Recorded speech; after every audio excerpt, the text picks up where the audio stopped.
So let's talk legato fingering. Now, I will say I'm not a stickler for this in the very beginning stages. And there's lots of schools of thought on when to introduce legato fingering.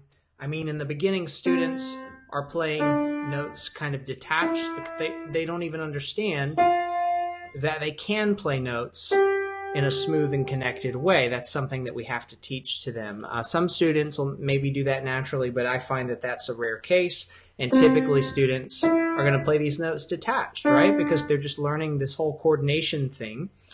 So I like to sprinkle this technique in the beginning stages.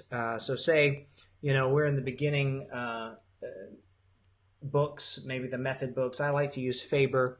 Say we're halfway through the Faber book or something. I might begin to touch on legato fingering, but I'm not going to require that they play with legato fingering at all times. But, I think it's healthy to introduce and say, sometimes we can play notes detached like this and create the space in between the notes like so. If they're doing that, maybe point out that that's what they're doing, and that's really great. That's one way to play notes. But there's another way to play notes, and it's almost like your fingers are stuck to the keys just a bit. Maybe like there's some taffy there, or a piece of gum that's just causing their thumb to be stuck, and they're moving from one note to the next. And as they press that note, they're lifting the other note. I'm all about illustrations. I'm all about planting little pictures in kids' minds because that's going to help them recall the information. So thinking about stretching taffy, that pink taffy or that blue taffy, whatever their favorite color is, that's a great way to begin teaching this legato technique. It's almost like we're stretching taffy. We want that to sound very connected, like the taffy is so connected. And so teach them to press one note as they're playing the other. They're going to release the note that they were on before, like so. So we're pressing and releasing. And have them just go between these two notes in the beginning, or pick two other notes on the piano and just have them play them back to back. And then once a student has mastered this effect, then you could go ahead and have them do the whole 5-finger scale.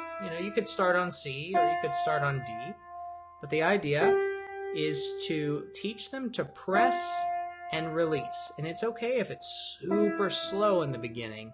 Just remember that they're stretching that taffy and their fingers kind of stuck to the key. Maybe there's a little bit of sticky stuff on the bottom of their finger causing it to be stuck. Just as they're playing that next note, they're able to pry that other finger off of the key, like so. And that's going to give them that smooth and connected sound.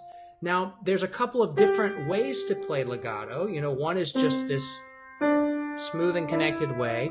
And then there's a super, super duper syrupy way to play legato. And that's when you're actually allowing these keys to kind of melt into one another. Notice that word I use, melt into one another, because again, I think that's important, that visual. And this is something I don't teach to students until later on down the road. In the beginning, I'm teaching them kind of the basic press-release technique for legato, but I'm not super concerned with the syrupy sound of that legato technique thus far. When they begin to play some other pieces that are very lyrical, very expressive, and the piece requires that very syrupy legato, then this is where they have to get really intentional about pressing and releasing the note. And typically this is done on slower pieces that are just really expressive. So you begin to teach them to hold on to that key, and almost like you're allowing that key to melt into the other to create this very sustained, very silky smooth legato sound.